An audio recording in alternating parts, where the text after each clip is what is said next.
Alright, welcome back to the video. So today I'm going to talk about why I don't use rewards for my sessions. Why I also don't encourage parents and teachers to use rewards as the first choice in their lessons and in their household. So number one thing about using rewards is the motivation. What are you trying to achieve from using the rewards? Because using rewards targets two things. One is the external motivation and another one is the internal motivation. So external motivation means like the food pieces, snacks, extra time of play, you get to play with your phone, you get to watch TV, you get to play game, things like that. Something external, something that you have to give. Another thing is internal motivation. So internal motivation means something that comes from within. So interest, motivation, self-motivated. The child wants to learn by his own, and usually we want to encourage intrinsic motivation through rewards. But in my opinion, if the child already has intrinsic motivation, you don't need to use reward, because the activity itself, the lesson itself, is already a reward for them. So why I don't encourage using rewards? So in a typical scenario, what people normally do. So for example, a therapist is a one-on-one situation, having a child, and let's give a scenario. The scenario is the child is learning the word apple. So me as a therapist, I will give the child a card, and then I say apple, and then I want the child to say apple. And whenever the child says apple, I give him a piece of snack or a piece of food so that the child gets rewarded for saying the word apple. And this goes on for a few more times.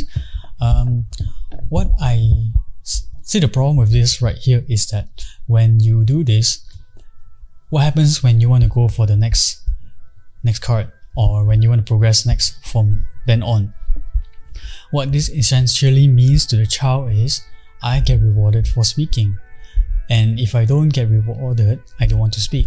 So normally, in normal cases I see in sessions, is that a child that learns the word apple doesn't want to say the word, let's say, ball, because if you don't give the reward for the word ball, they will get less motivated, because you already set the expectation, you already set the standard that when you say the word apple, you get reward. But then when you say the word ball, and if you don't give them the reward, they will be like, okay, I don't get the word, so I'm not going to say it. And that's usually the case I see with children with autism, because they are quite rigid with what in their own ways. Not to say that every child is like this, but this is something I see more often. It also depends on the therapist, on how they handle this situation. So there's this one example what I mean by using rewards doesn't really help with the learning, because you are not enforcing, you're not reinforcing the learning, you're not rewarding the child for learning, you're rewarding the child for following along. And if the child doesn't follow along, he doesn't get the reward, right? So obviously he has to follow along. But if we want to generalize the skill, it's quite hard. Again, depends on how the therapist or parent handles this.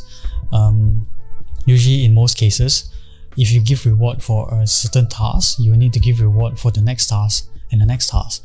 And if you want to generalize that particular skill, that's for example speech, it's quite challenging, because you already set the expectation, as I said before, that if you want the child to speak, you give him a reward, and if he doesn't say the word, he doesn't get the reward. So obviously the child won't say unless he gets a reward. So let me give you another example. Let's say, for example, is eating. Okay, the child likes to eat chicken, and he doesn't like to eat veggie. So I give him a rice, chicken and veggie. That's a normal typical lunchbox set in the school. They give rice, protein, veggie and fruits. So what typically happens is that if you give him this kind of set, and if he doesn't like veggie, he obviously goes for the chicken or whatever protein. So for example, it's the chicken. That's the default.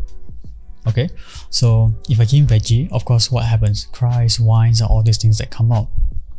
So if you give him reward for the veggie, for example, if I give him more chicken for the veggie, obviously he'll eat more chicken and then one piece of veggie.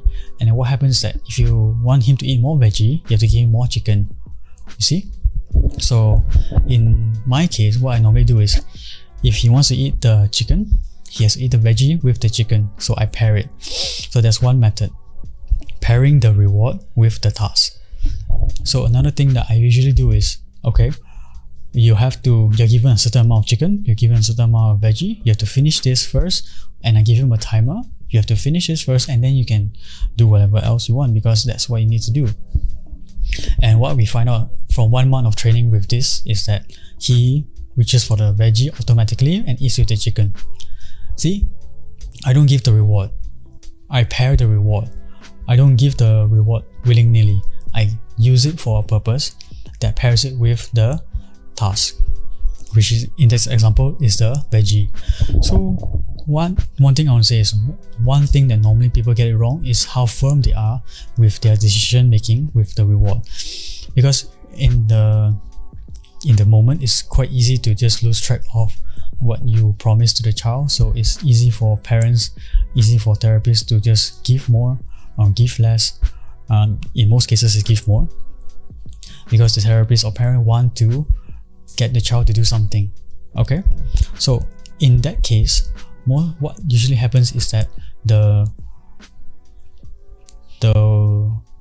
question goes back to this. Okay, who wants to do the task? Is it the children or is it the adult? Usually, in most cases, in the case of using rewards, is the adult want the child to do something. So if the child doesn't do the thing that the adult wants, usually the adult gets emotional. So that's why I use the approach of just use the calm, neutral tone, don't use reward, and then just guide the child towards the task. Even if you have to use physical prompting, I think that's still fine.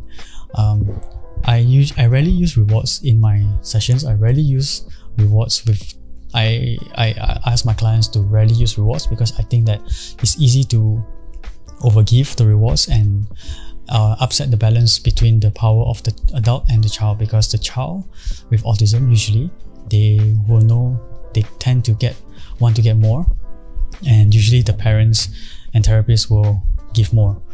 So that's one thing I would want to say about using rewards. It can be tricky depending on how experienced the therapist, experienced the parent can be. But usually, in most cases, I think that using reward should be a privilege and not be given for every single task that the child does.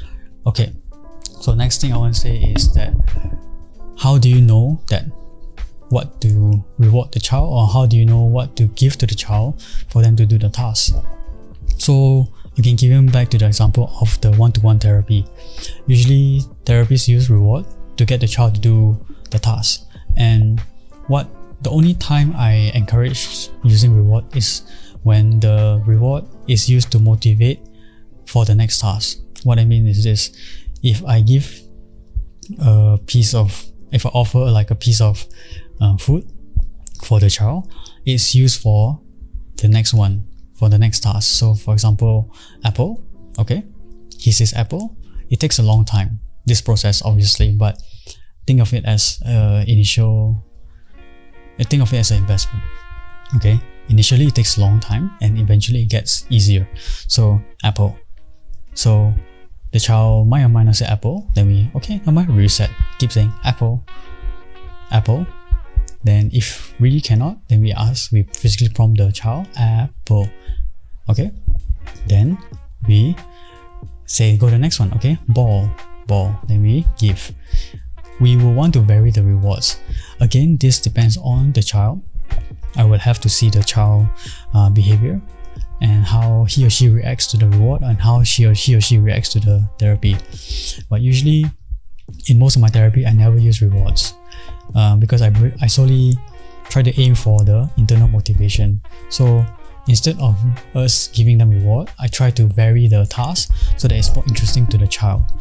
So one example is that one student that I have he is an older, more high functioning child with autism, and he is in elementary. So instead of using the typical like lesson, because I'm supposed to teach him maths and a little bit of reading and things like that. Instead of just teaching him maths and English, I use the maths and I give him scenarios that I know he likes. So recently we did a scenario where he was talking about rounding off. So I gave him scenarios that is relevant to him. For example, he plays games, so using the games example, I say, oh, you deal this amount of damage to your opponent, and that amount of damage to your opponent, how much overall if you round it off? Then obviously it's relevant to him, it's more motivating to him, he does it super quickly.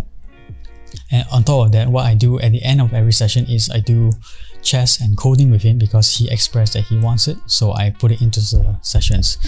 So you see guys, it's not that difficult, but it's also tricky.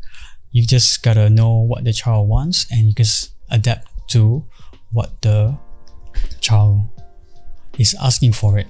And it depends on how firm and what your style is. For me is I'm more firm with what I give, but usually that translates to a better and easier lesson. So yep, that's it for today's video. So like, share and comment below.